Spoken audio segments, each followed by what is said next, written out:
우리 성경 말씀은 야고보서 5장 13절부터 20절까지 말씀을 같이 보겠습니다. 야고보서 5장 13절부터 20절. 제가 한 절 읽고 여러분들 한 절 읽으시고 천천히 교독하도록 그렇게 하겠습니다. 여러분 가운데 고난을 받는 사람이 있습니까? 그런 사람은 기도하십시오. 즐거운 사람이 있습니까? 그런 사람은 찬송하십시오.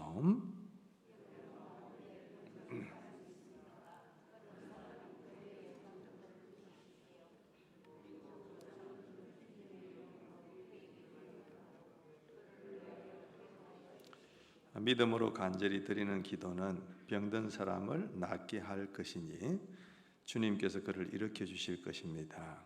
또 그가 죄를 지은 것이 있으면 용서를 받을 것입니다.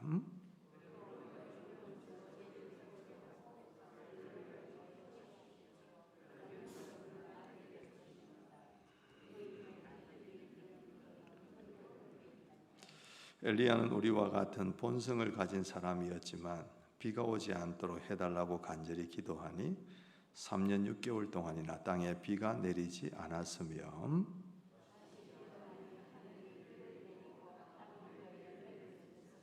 나의 형제자매 여러분 가운데서 진리를 떠나 그릇된 길을 가는 사람이 있을 때에 누구든지 그를 돌아서게 하는 사람은 이 사실을 알아두십시오. 죄인을 그릇된 길에서 돌아서게 하는 사람은 그 죄인의 영혼을 죽음에서 구할 것이고 또 많은 죄를 덮어줄 것입니다. 아멘, 아멘, 할렐루야. 네. 설교 제목을 한번 같이 읽어볼까요? 시작. 믿음의 기도로 시험에 맞서라 그랬습니다. 오늘 7월 1일부터 지난 한 열흘 동안 야고보서를 묵상했습니다. 오늘은 5장 마지막 부분을 가지고 그 마지막 결론을 보는 부분인데, 야고보서는 여러분 아시겠지만 예수님의 제자였던 사도 야고보가 세상에 흩어져 있는 성도들에게 보낸 편지가 야고보서입니다. 야고보서 1장에 보면 2절에 이렇게 그 편지를 시작을 합니다. 어떻게 하냐면 나의 형제자매 여러분, 여러 가지 시험에 빠질 때에 그것을 더할 나위 없는 기쁨으로 생각하십시오. 그렇게 시작을 합니다. 시험에 관한 말씀입니다. 그 주제를 중심으로 해서 야고보가 이런저런 시험의 거리들을 들먹이면서 기록을 하고 있는 것이죠. 여러분, 시험이 뭘까요? 시험. 이게 원어로 보면 페이라스모이스라는 말인데 그 원어의 의미로 보면 그렇습니다. 악에 빠지도록 유도하는 유혹이나 그리고 외부에서 힘이 가해짐으로 겪게 되는 시련, 이런 것을 통틀어서 시험이라는 단어로 표현을 했습니다. 그 유혹이라는 것은 뭡니까? 내 안에서, 내 마음에서 일어나는 게 유혹이죠. 시련이라는 것은 바깥에서 나에게 가해지는 것입니다. 그러니까 우리가 인생을 살아가면서 겪는 내적 갈등과 또 외적인 시련, 이걸 통틀어서 시험이라는 단어로 표현을 한 겁니다. 여러분, 이런 걸 원하는 사람이 있을까요? 나 유혹받고 싶어, 나 죄에 빠지고 싶어, 이런 사람이 있겠습니까? 누가 나에게 조금 박해를 가하지 않나? 누가 나에게 좀 시련을 주지 않아? 이걸 여러분 받고 싶어 하는 사람이 있겠습니까? 없습니다. 하나도 내가 원하는 게 아니에요. 원하는 게 아닌 걸 내가 당하게 될 때에 그게 얼마나 큰 스트레스가 되는지 모릅니다. 그런데도 어쩔 수 없이 인생을 살아가면 이런 시험과 시련은 있고 피할 수가 없는 거예요. 여기에 해당되지 않는 사람이 없습니다. 어린 아이들은 어린 아이들대로 스트레스가 있습니다. 또 청소년들은 청소년들대로 어려움이 있습니다. 저희들이 청소년들 때에 공부해야 될 때 부모님들이 가끔씩 그렇게 얘기를 하셨어요. 공부하기 싫고 공부하기 힘든데 어른들은 가끔씩 그렇게 얘기를 하십니다. 너가 무슨 걱정이 있노? 공부만 하면 될 텐데 뭐 걱정이 있어? 뭐 먹고 살 걱정해야 되나? 돈 벌어올 걱정해야 되나? 앉아서 공부만 하면 되는데 뭐가 그렇게 힘들어? 이렇게 얘기를 하십니다. 근데 공부하는 입장에서는 참 그게 곤혹하고 어렵고 하기 싫고 힘들었거든요. 그러니까 학생들도 어려움이 있는 겁니다. 어른들은 가정을 책임지고 자녀들을 길러야 되고, 그러니까 그 나름대로 어려움과 또 시련과 또 힘든 때가 많이 있겠죠. 모두가 다 겪는 거예요. 제가 지난 주간 어느 때인가 점심 때 이제 식사를 하러 집에 갔는데 뭐 기다리는 동안에 잠시 TV를 좀 틀었습니다. 뉴스도 보고 짧은 시간에 그렇게 한도 틀었는데 우연히 한 프로를 보게 되었어요. 그리고 그 프로가 뭔가 싶어서 보니까 여러분들도 한 번씩 본 적이 있으시겠지만 이 제목이 금쪽 같은 내 새끼, 이런 제목을 단 프로가 있었습니다. 뭐 자주 본 건 아닌데 이게 뭐 가만히 보다 보니까 그런 것 같아요. 문제 아이들에 대해서 조명을 하고 우리 집 아이가 좀 평범하지 않고 좀 독특하다, 좀 이렇다 싶은 아이들이 있으면 이렇게 TV 프로에 의뢰를 해서 전문가들의 조언을 듣고 그걸 부모가 어떻게 고쳐가야 될까, 어떻게 대응해야 될까, 이런 해결점을 찾는 그런 프로였습니다. 지난 주간에 보는 그 내용이 뭐냐 하면은 젊은 부부예요. 아주 젊은 부부인데 한 30대 뭐 초반쯤 될까요? 젊은 부부인데 이 젊은 부부의 가정에 어린 아들이 둘이가 있었어요. 둘 다 아마 학교를 안 간 것 같아요, 아직. 근데 그 중에서 둘째가 한 서너 살쯤 되는 아이가 있는데 남자입니다. 얘가 뭐가 마음에 조금이라도 안 들면 수틀리면 아주 그냥 다른 아이들보다 훨씬 더 이상한 행동을 하는 거예요. 울면서 고함을 지르기도 하고 또 막 뻗대면서 들어눕기도 하고, 그리고 뭐 심지어는 물건을 막 집어 던지면서 화풀이 하듯이 자기의 분노를 폭발하기도 하고, 그러니까 걔를 보면서 엄마가 얼마나 스트레스를 받겠어요. 그러니까 왜 그러는지는 모르고, 그렇다고 그럴 때마다 야단치거나 때리거나 뭐라 할 수도 또 없는 거잖아요. 한 번은 보니까 자기 화난다고 엄마의 머리채를 꽉 쥐고 막 쥐어 뜯듯이 그냥 뜯는 거예요. 그 엄마가 아프니까 아파 그러면서 애를 탁 때려주고 뭐 그런 장면도 찍힌 것을 보았습니다. 그러니까 얘가 왜 그럴까 싶어서 이제 그 프로에 의뢰를 하고 전문가들의 조언을 듣는 거죠. 나중에 이제 시간이 지나서 그 결론 부분에 가니까 그게 그 애만의 문제가 아니라는 게 느껴졌습니다. 가족 모두가 다 힘들어하는 거예요. 아빠는 아빠대로 힘들어하고 엄마는 엄마대로 힘들어하고 이 작은 애는 그렇게 뻗대는 이유가 있으면서 또 힘들고 그걸 바라보고 있는 큰 애는 큰 애대로 또 힘든 거예요. 이 아빠가 보니까 이 주말 부부예요. 그러니까 주중에는 아마 직장 때문에 멀리 나가서 생활을 하고 있다가 토요일쯤 되면, 금요일 저녁쯤 되면 들어오겠죠. 돌아와서 주말을 집에서 보내는데 뭐 애들하고 또 놀아줘야 되잖아요. 오랜만에 왔으니까. 또 이 부인은 부인대로 아빠 없는 가운데 한 주간 동안 애들을 이렇게 가르치고 이렇게 돌아보다 보니까 얼마나 이렇게 좀 마음에 쌓인 게 많았겠어요, 스트레스가. 그러니까 아빠가 오면은 아빠에게 이걸 좀 풀려고 하지 않겠냐 말이에요. 그러니까 부부싸움이 자꾸 잦아지는 거예요. 그런 가운데 이 둘째는 아까 말씀드린 대로 막 그렇죠. 근데 첫째가 참 안 됐어요. 나중에 보니까 얘는 참 애가 곱상한 애인데 동생이 그럴 때마다 또 엄마 아빠가 싸울 때마다 여러분 지 혼자서 구석에 가서 막 불안한 마음으로 이 블록 같은 걸 가지고 지 혼자서 노는 거예요. 그러면서 막 눈치를 보는 거예요, 상황을. 그 큰애를 가만히 보니까 야, 참 저거 마음이 힘들겠다, 이런 생각이 마음속에 들었었습니다.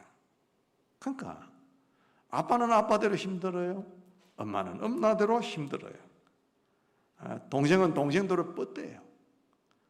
그 중에 큰애는 또 큰애들대로 눈치 보면서 힘들어하고 있어요. 다 각자가 힘든 거예요. 그래서 모두가 힘들어하는 그 모습을 가만히 보고 있으니까 무슨 생각이 드느냐 하면은 마치 이게 인생의 축소판 같다, 이런 생각이 마음속에 드는 겁니다. 어느 누구에게도 이 유혹이나 어떤 시련이나 시험이나 이런 것에서 자유로울 수 있는 사람이 없구나. 첫째는 첫째대로, 둘째는 둘째대로, 아빠는 아빠대로, 엄마는 엄마대로 다 그렇구나, 이 생각이 마음속에 밀려오기 시작하는 겁니다.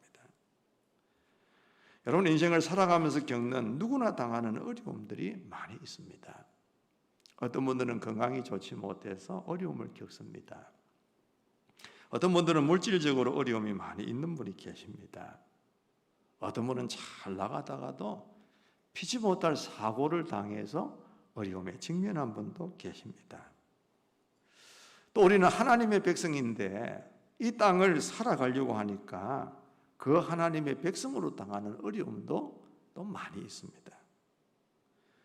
우리가 힘들게 걸어가는 그 걸음을 방해하려고 하는 악한 사단 마귀의 세력은 얼마나 우는 사자 같습니까? 우리를 넘어뜨리려고 하는 그 유혹들 만만치 않습니다. 사람들과 어울려서 살아가는 우리 사회적인 동물이라고 얘기하는 우리 사람들이기 때문에 사람들과의 관계 때문에 고민하고 밤잠을 이루지 못하는 때도 또 많이 있습니다.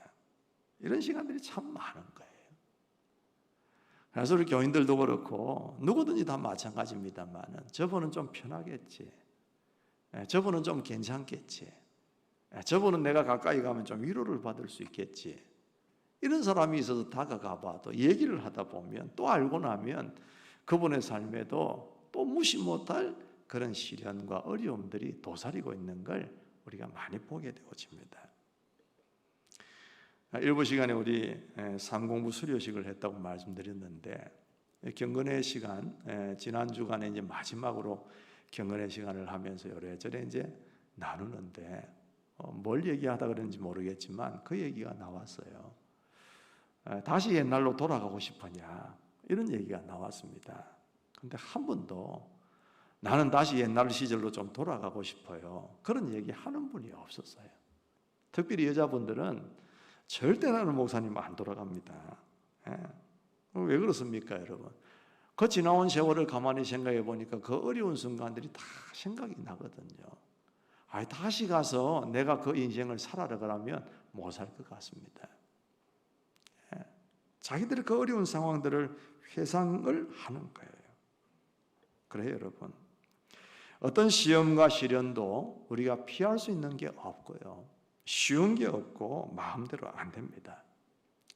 내 마음 하나 다스리는 것도 힘들고 내가 당한 어려운 문제를 풀어나가는 것도 쉽지 않습니다. 그래서 그 어려움들을 계속 당하고 그 시련 속에 거하다 보면 우리 육체와 정신과 영이 피폐해지고 핍질해지고 망가지는 경우들을 많이 보게 되죠. 왜 나만 이런 어려움을 겪느냐고 불평이 생기고 자존감이 낮아지고 우울해지고 삶의 의욕이 사라지고 식욕도 떨어지고 급기야는 나중에 그게 굉장히 심해지면 극단적인 선택을 하고 싶은 생각이 들 때도 많이 있습니다. 여러분들은 어떻습니까? 어느 누구도 이해해 줄 수 없는 나만 겪는 듯한 시험이 혹시 여러분에게 있지는 않습니까? 그럴 때 어떻게 하시냐 그 말입니다. 어떻게 우리가 그리스도인으로 그걸 이겨갈 것인가 하는 것입니다. 이건 우리 삶의 필수적인 것이다. 왜? 시험과 시련과 어려움은 항상 우리 삶에 동반하고 있기 때문입니다. 이런 삶을 바라보면서 야고보 사도가 자신의 이 야고보서를 기록할 때 처음으로 첫 어귀에 시험이라는 단어를 끄집어낸 것은 굉장히 의미가 있는 말이라고 생각이 되어져요. 그러면서 이제 뒤에 가서 솔루션, 그러니까 해법을 제시하는 것이 있다면 오늘 이 말씀이 아닐까 그렇게 생각이 되어집니다. 자, 여러분 오늘 말씀 우리가 시작 부분에 읽었던 13절 말씀 다시 한번 읽어보겠습니다. 여러분 가운데 시작. 여러분 가운데 고난을 받는 사람이 있습니까? 그런 사람은 기도하십시오. 즐거운 사람이 있습니까? 그런 사람은 찬송하십시오. 이렇게 야고보가 얘기를 합니다. 기도가 나오고 찬송이 나왔어요. 여러분, 누구에게 기도하고 누구에게 찬송한다는 말입니까? 하나님께 기도하고 하나님께 찬송한다는 얘기죠. 이 말은 무슨 말입니까? 그 모든 문제점, 어려운 시험, 고난, 시련들, 내 마음속에 일어나는 유혹과 같은 거, 겉으로부터 나에게 다가오는 시련 같은 거, 이런 것들이 어디서부터 해결되어져야 하는 것을 얘기하는 거예요. 그거는 하나님께로부터 시작하라는 얘기입니다. 네 혼자 끙끙거리지 말고 하나님과 더불어서 풀어나가는 얘기입니다. 너의 한계는 분명하지 않냐? 네 한계를 가지고 그걸 해결할 수가 없어. 네 크기보다 그 문제의 크기가 훨씬 더 커. 너는 그걸 감당하기가 어려워. 그러니까 너의 한계를 인정하고 하나님께 나오라. 그 말을 지금 하고 있는 거거든요. 여러분, 근데 그게 잘 안 됩니다. 왜 안 됩니까, 여러분? 항상 문제가 터지면 하나님보다 문제가 더 커 보이기 때문에 안 되는 거예요. 하나님인들 여기에서 어떻게 하실 수 있겠는가? 말은 그렇게 안 하지만은 마음속에 그런 불신들이 있기 때문에 그 어려움이나 시련들이 다가오게 될 때에 하나님을 의지하지 못하는 거예요.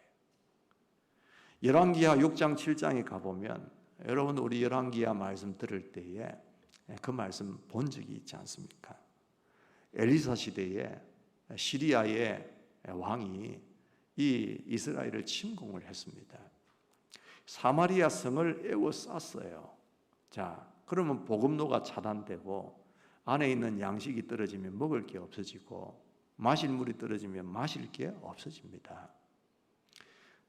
그냥 에워싸고 있으니까 시간만 가면 무조건 밖에 있는 시리아군이 안에 있는 사람들이 항복을 받아낼 수밖에 없는 상황인 겁니다. 반대로 안에 있는 사람들은 얼마나 힘들겠어요. 여러분, 이 성 안에 먹을 게 점점 떨어져 가니까 이게 물가가 엄청 치솟는 겁니다. 먹을 만한 음식도 아닌데 그게 돈으로 치면 어마어마하게 뛰어버리는 거예요. 그리고 왕이 하루는 이 성루를 지나서 지나가는데 여인들이 싸우고 있습니다. 왕이 궁금해가지고 너가 왜 싸우냐 물어보니까 아주 참 어처구니 없는 일이 벌어졌어요. 뭐냐 하면 여인네들끼리 그렇게 약속을 한 겁니다. 오늘은 너희 자식 삶아서 우리 먹고 내일은 우리 자식 삶아서 먹자. 그래가지고 한 자녀를 삶아서 먹었어요. 근데 그 다음 날 되면 이제 다른 자녀를 삶아서 먹으려 하는데 이 엄마가 약속을 안 지키는 거예요. 우리 자식 못 내놓겠다 그 말이에요. 그래가지고 싸움이 붙은 거예요.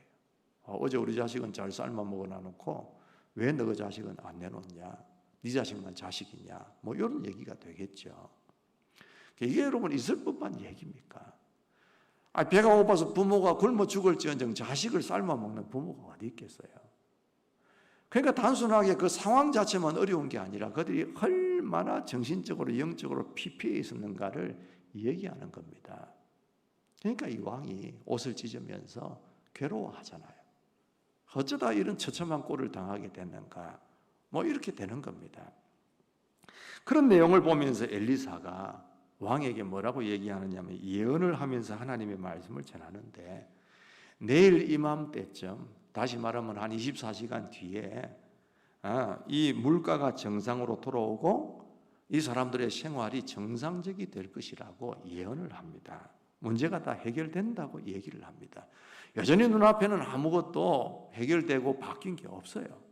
시리아군은 여전히 이 성을 둘러싸고 있고 출입을 못하게 만들고 보급로를 차단하고 있는 상황 가운데 이 얘기를 하니까 왕을 붙들고 부축하고 있던 시종무관, 뭐 비서실장 비슷한 그런 사람이겠죠. 이 사람이 대뜸 하는 말이 뭐냐 하면은 비록 하나님께서 하늘에 있는 창고의 문을 여신다고 하신들 어떻게 그런 일이 일어날 수가 있겠습니까? 하나님이 하늘의 창고의 문을 여신다고 한들 이 상황이 어떻게 해결될 수 있겠습니까? 푸념처럼 그렇게 불신앙적인 말을 하고 말았어요. 그러니까 엘리사가 그에게 예언하기를 뭐라고 하느냐 하면은 너는 그것을 보게는 되겠지만 그걸 누리게 되지는 못할 것이다. 그렇게 선언하고 예언을 합니다. 어떻게 됐을까요, 여러분? 24시간 지난 그 다음 날 일어날 수 없는 일이 일어났죠. 그 얘기는 길어지니까 생략하고 엘리사의 말대로 되었습니다. 물가가 안정을 잡고 해결이 되어지고 거기에서 이 백성들이 노임을 받게 되어지죠. 그런데 그렇게 말했던 사람, 그 신하, 그 왕을 부축하고 있던 그는 어떻게 되었을까요? 그걸 보게 됩니다. 그렇지만은 성문에서 우르르 지나가는 사람들에게 밟혀가지고 이 사람이 죽게 되어지죠. 보기는 보았지만 누리지 못하고 인생을 그치게 되어집니다. 여러분, 말 함부로 하시면 안 됩니다. 하시더라도 믿음의 말씀 하셔야지 불신의 말 하게 되는 것 하나님이 다 듣고 계시거든요. 여러분, 나는 유한하고 한계가 있습니다. 그렇기 때문에 나와 문제와 맞닥뜨리게 되어지면 나는 해결점을 찾지 못할 때가 있죠. 이걸 뚫고 나아갈 수 있는 능력이 없다라고 생각되고 포기해야 되는 순간이라는 생각이 들 때가 있습니다. 그런데 여러분, 하나님이 개입하시면 다르죠. 하나님은 나하고 다릅니다. 하나님은 무한한 능력과 힘을 가지고 계시는 분이시잖아요. 그런데도 우리는 그 하나님을 믿지 못할 때가 있습니다. 내 생각과 내 수준으로 이 시련과 시험을 바라보게 되면서 하나님도 어쩔 수가 없을 거야. 그 말은 뭐냐? 나도 못하니까 하나님은 못할 거야. 이 얘기하고 똑같은 얘기입니다. 어떻게 보면 하나님의 능력과 하나님의 그 크신 무한하신 그 힘을 우리가 평가절하할 때가 참 많죠. 그러니까 하나님께서는 우리에게 뭐라고 말씀하시느냐? 고난당할 때 기도하고 즐거울 때 찬송하라고 얘기를 하시는데 우리는 하나님을 제대로 믿지 못하고 그 말씀을 못 믿기 때문에 거꾸로 살 때가 많다는 거예요. 어떻게? 고난당할 때 기도하라 그랬는데 기도하지 않고 낙심한단 말이에요. 즐거운 일이 있을 때 찬송하라고 그랬는데 찬송하지 않고 마치 내가 그 상황을 돌파한 것처럼 하나님의 은혜를 까마득히 잊어버린 채 교만해질 때가 많다는 것입니다. 여러분, 인생의 시험과 시련은 언제나 있습니다. 요거 지나가면 또 괜찮겠지 싶은데 지나가고 나면 또 다른 게 나타납니다. 이전 것보다 더 큰 게 나타날 때도 있습니다. 죽을 힘을 다해서 요거 다 해결했다 싶으면 또 다른 것이 생각지도 않은 게 눈앞에 나타나는 게 인생할 때가 참 많이 있지 않습니까? 그러니까 우리가 이 땅 위에서 살아가는 동안 이 시험과 시련과 유혹과 어려움이라는 것은 떨어질래야 떨어질 수 없는 동반자 같은 것이다. 그렇게 생각하면 정확할 것 같아요. 이런 사람들 가운데 우리가 어떻게 믿음의 힘으로 이 시험을 잘 이겨나갈 것인가? 특별히 여러분, 이 야고보 사도는 뭘 얘기하느냐 하면은 믿음의 기도를 굉장히 강조합니다. 왜냐하면 기도라는 것은 내 한계로 안 되는 거기 때문에 그것을 넘어서서 하나님의 무한한 능력을 끌고 올 수 있는 유일한 도구이기 때문에 이 믿음의 기도를 통하여 이걸 잘 돌파해야 된다. 그걸 얘기하는 거죠. 제가 예배 시간에 가끔씩 이제 얘기가 됩니다만은 제가 모시고 온 우리 안창만 대표라는 분이 주일마다 계속 예배를 지금 오고 계세요. 주중에 제가 한 번씩 꼭 만나거든요. 만나서 이제 목장 모임처럼 이렇게 셋이서 얘기를 나눕니다. 그러면서 그분의 얘기도 듣고 그분의 기도 제목이 뭔가도 나누고 또 제가 신앙적으로 드릴 수 있는 얘기는 또 드리고 이렇게 하면서 한번 만날 때마다 한 2시간 시간 가는 줄 모르고 막 얘기를 나누는데 지금 호텔을 짓고 있다고 제가 소개를 했잖아요. 호텔 짓는 게 돈이 수백억이 들어갑니다. 뭐 돈을 수백억을 쥐고 있는 상태 같으면 이 돈 여기 있어요, 호텔 지어주세요 그러고 경영하면 끝입니다. 근데 그런 돈이 있습니까? 잘 없잖아요. 그러니까 그런 가운데 이 일을 진행하는 게 얼마나 살얼음판을 걷는 것 같고 얼마나 어렵고 고민이 될 때가 많지 않겠습니까? 그래서 제가 그래서 한번 질문을 했습니다. 대표님, 뭐하러 그렇게 고생을 많이 하십니까? 그냥 이거 정리하게 되어지면 만약에 고민하지 않고 그냥 이런 어려움들을 다 무시하고 정리 싹 하고 그냥 넘겨주면 당신에게 남는 게 얼마입니까? 그냥 편안하게 그렇게 질문을 서로 얘기하는 가운데 했어요. 그러니까 이분이 뭐 무슨 얘기를 하시는데 제가 볼 때는 한편으로는 좀 그런 거예요. 아니 그것만 해도 충분히 평생을 사실 텐데 왜 이렇게 고민하면서 이 일을 끝까지 하시려고 하시냐고. 그랬더니 목사님, 이걸 제가 첫째로는 하고 싶어서 하는 것이고, 그리고 이걸 내가 하느냐 안 하느냐라는 것은 내 인생의 중요한 분기점입니다. 그렇게 얘기를 하더라고요. 그걸 가만히 들어보니까 그런 것 같아요. 이걸 내가 해내고 도전해서 성공을 하게 되어지면 그게 발판이 되어서 앞으로 더 큰 일도 인생에 할 수 있을 것 같습니다.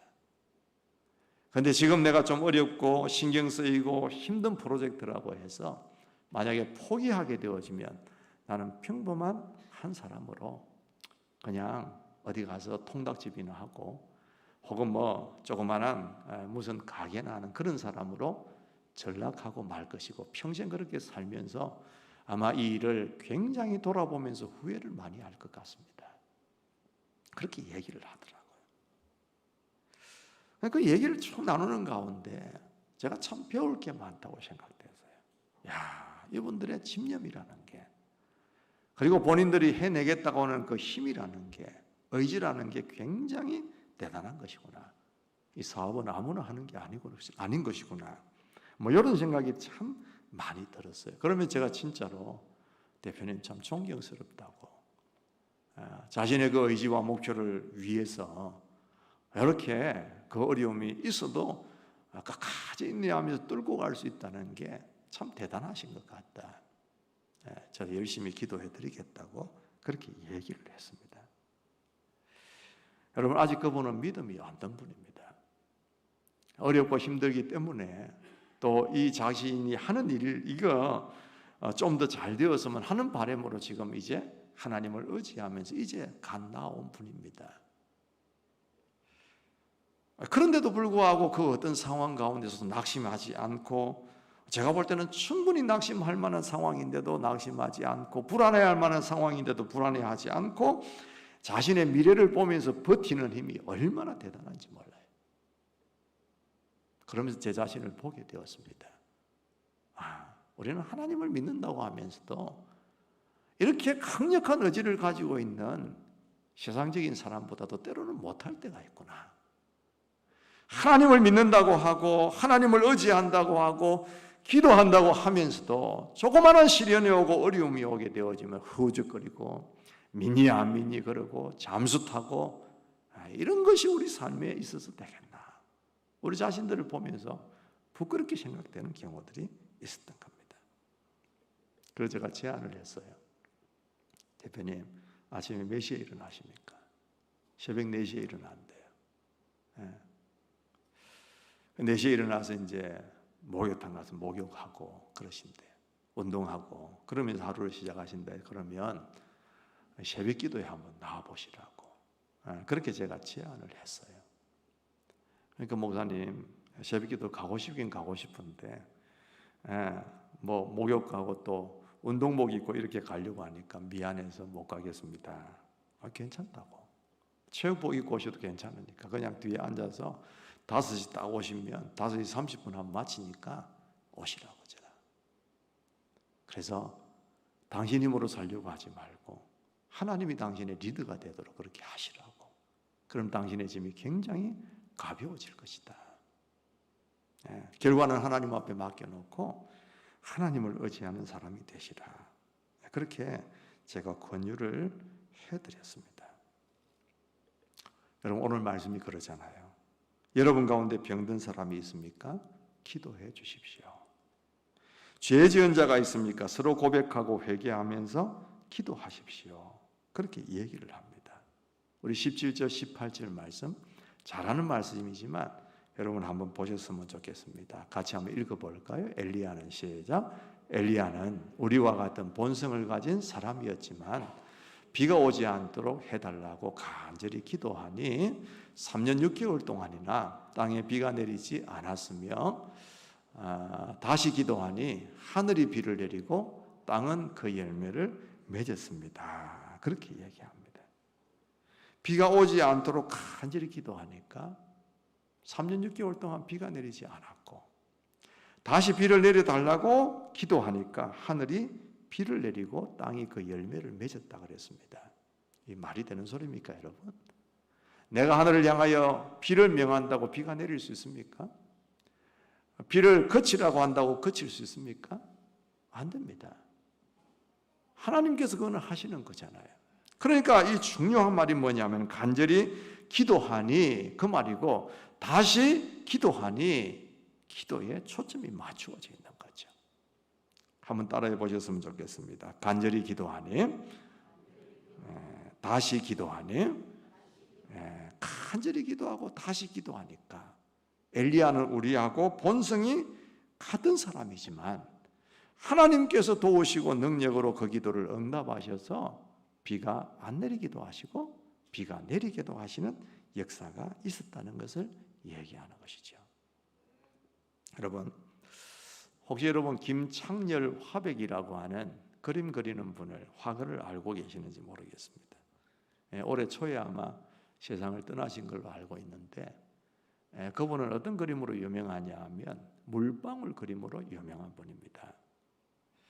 근데 이분이 물방울 그림을 그리려고 했던 그 이유가 있더라고요. 프랑스 파리에서 공부를 하고 그림을 그리고 그렇게 할 때에 돈이 없으니까 파리 근교에 있는 허름한 마구간에 자기가 거처를 정해놓고 거기에서 그림을 그리던 그런 시절이 있었습니다.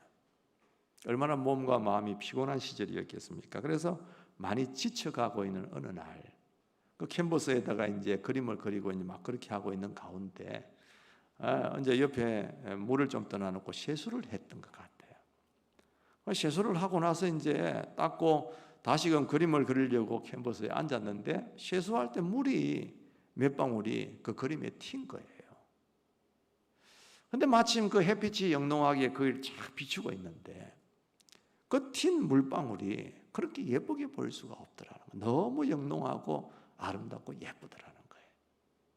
그래서 그 물방울에 매료가 돼가지고 이 사람이 그때로부터는 물방울 그림만 그리게 된 겁니다. 그러면서 유명해지고 그러면서 그 그림을 통해서 자신이 다시금 소생되는 그런 일들이 있었고 그 그림을 통해서 많은 사람들에게 즐거움을 주고 감동을 주는 그런 상황이 되었다는 얘기를 들었습니다.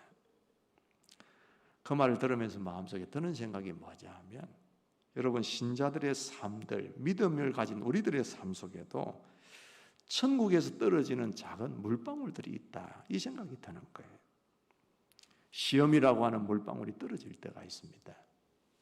시련이라는 물방울, 실수라는 그런 물방울이 떨어질 때가 있습니다. 그런데 그런 물방울을 통해서 하나님께서 찾아오시는 것 같아요. 그 물방울 같은 그런 신자의 고난이 있는데 그 고난은 장차 하나님 나라의 영광으로 변할 그 물방울을 하나님이 툭툭 한 방울을 떨어줄 때가 있다는 것입니다. 이 환난과 시험과 시련이라는 것은 우리가 누려야 하는 영광을 위해서 하나님이 준비시키는 한 과정일 뿐이다. 그래서 야고보가 뭐라고 얘기합니까? 너희가 어떤 시련을 만나게 되어지면 어떤 시험을 만나게 되어지면 무조건 기쁘게 여기십시오. 시련과 시험과 고난을 기쁘게 기뻐할 사람이 어디 있겠습니까마는 그럼에도 불구하고 기쁘게 여기라 그 말입니다. 왜? 그 시련과 고난과 시험이라는 것이 우리를 인내하게 만들고 그 인내라는 것이 우리를 온전한 사람으로 구비하게 만들므로써 우리 예수님 닮은 사람이 되게 하고 성도다운 성도로 살아갈 수 있도록 한다는 얘기죠. 시간이 좀 갔습니다만은 제가 지난 금요일 날 어제 새벽입니까? 제가 이야기를 한번 드렸던 내용입니다. 금요일 저녁에 뭐 이거는 뭐 나쁜 얘기가 아니니까 제가 실명을 댈게요. 우리 황영숙 집사님이라는 우리 여집사님이 계시잖아요. 네, 조용하신 분이 돼서 아마 여러분 가운데 얼굴을 보기 전에는 아마 떠올리지 못하는 분도 계실 것 같습니다만은, 이분이 이제 목자를 통해서 목사님이 좀 신방해 주셨으면 좋겠다고, 그렇게 해서 이제 신방을 한번 갔었어요. 예배를 드리는데 그 예배 드리는 중간에 제가 말씀을 전하면서 그 얘기를 했습니다. 이 집사님이 뭐 교회 오신 지 꽤 됐죠. 몇 년이 수년이 지났는데, 이분은 처음에 교회 오실 때부터 어려워서 오셔서 건강이 안 좋아가지고 오셔가지고 지금까지 수년을 이제 신앙생활을 하시는데, 가만히 돌이켜서 생각을 해보니까 제가 이분을 만나든지 뭐 이분을 함께 예배를 드리든지 가정이 개인적으로 그렇게 할 때면 좋은 일로 만난 일이 한 번도 없는 거예요. 다 문제가 있어서 가서 위로해주고 예배드리고 그랬던 시간들밖에 사실은 없었어요. 그래서 뭐 처음에 병원에서 만났고 또 아픈 것 때문에 이제 교회로 오게 되고 예수 믿게 되고 전도 받게 되고 이렇게 되고, 조금 나으려고 하니까 또 허리가 또 아파서 수술하게 되어지고, 자신의 몸이 또 조금 나으려고 하니까 남편이 또 사고가 나가지고, 그리고 또 남편이 나중에 뇌졸중 같은 게 와가지고 지금도 병원에서 이제 재활 활동을 하고 있고, 지금도 본인 그러다가 또 최근에는 또 뭐 본인이 갑상샘이게 발견이 돼가지고 이것도 여러 종류의 어떤 그 뭐가 나온다 그래요. 그러면서 뭐 자꾸 토할 것 같고 막 어렵고, 그래서 이제 이번에도 시골에 여동생이 언니 좀 와서 좀 쉬고 가라고, 그래서 이제 어제 아침에 차를 타고 출발하려고 하는데 그 전에 목사님 모시고 좀 예배라도 한번 드리고 갔으면 좋겠다. 그래서 이제 제가를 부른 거예요. 그래서 이제 제가 말씀 전하면서 그랬어요. 집사님하고 저하고 만나는 게 가만히 생각해 보니까 한 번도 좋은 일 때문에 만난 게 없는 것 같습니다. 그렇게 얘기하면서 제가 뭘 얘기하고 싶었냐 하면은 참 고맙다는 얘기를 하고 싶었어요. 여러분, 교회는 왜 옵니까? 하나님을 왜 믿으려고 합니까? 좀 잘 되려고 믿으려고 하는 거잖아요. 행복하게 되려고, 내 삶이 좀 어려우면 좀 풀리려고 하는 거잖아요. 그런데 교회 오는 순간부터 아파서 왔고 또 아프고 또 수술하고 남편도 그렇고 뭐 지금도 여전히 뭐 몸에 질병 때문에 어렵고 그런 상태인데, 그럼에도 불구하고 절대 하나님께로부터 떨어지지 아니하고 떨어질 만도 한데 원망할 만도 하고 불평할 만도 한데 전혀 그렇지 않고 지금까지 믿음을 잘 지키고 오는 게 고맙습니다. 그 이야기를 하고 싶었어요. 그러면서 제가 했던 얘기가 뭐냐면, 그런데 집사님 한번 돌아보세요. 그런 어려운 순간들, 이런 일이 있었고 저런 일이 있었고 지나나 싶으면 또 이 일이 터지고 그랬지만은 우리가 안 죽고 여기까지 왔잖아요. 그때마다 하나님께서 해결도 해주시고 은혜를 베푸셔서 그때는 힘들다 싶었던 순간들이 참 많이 있었지만은 그래도 여기까지 순적하게 왔지 않습니까?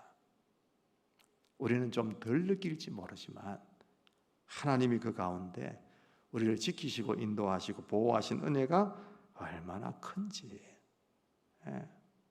거기에 그분이 전적으로 동의하시면서 기뻐하셨어요. 그리고 예배를 참 은혜롭게 우리가 잘 드리고 음식을 나누면서 함께 즐거워하는 시간으로 이어지게 되었던 것입니다. 여러분, 우리의 삶에 어떤 사람은 좀 편할 수 있고 어떤 사람은 좀 고난이 있을 수 있습니다. 고난이 와도 시험과 시련이 오더라도 여러분이 하나님을 분명히 믿으면서 기쁘지 않지만 기쁘게 여길 수 있는 우리의 믿음과 신앙이 될 수 있기를 주님의 이름으로 축복합니다. 그리고 믿음과 기도로 이 시험에 당당하게 맞서서 승리하게 되는 믿음의 백성이 되어야지, 그 시련과 시험 밑에 우리가 주눅들고 힘들고 불평해서는 안 될 것 같아요. 이 말씀을 여러분 믿으시고 여러분이 정말 어려울 때 기도하시고 즐거울 때 찬송하시고 힘들 때 기도하셔서 우리가 평생 지고 가야 될 맞닥뜨려야 될 이 시험 가운데 잘 맞서서 이기고 싸우고 승리할 수 있는 믿음의 귀한 백성들이 될 수 있기를 다시 한번 주님의 이름으로 축복합니다. 기도하겠습니다.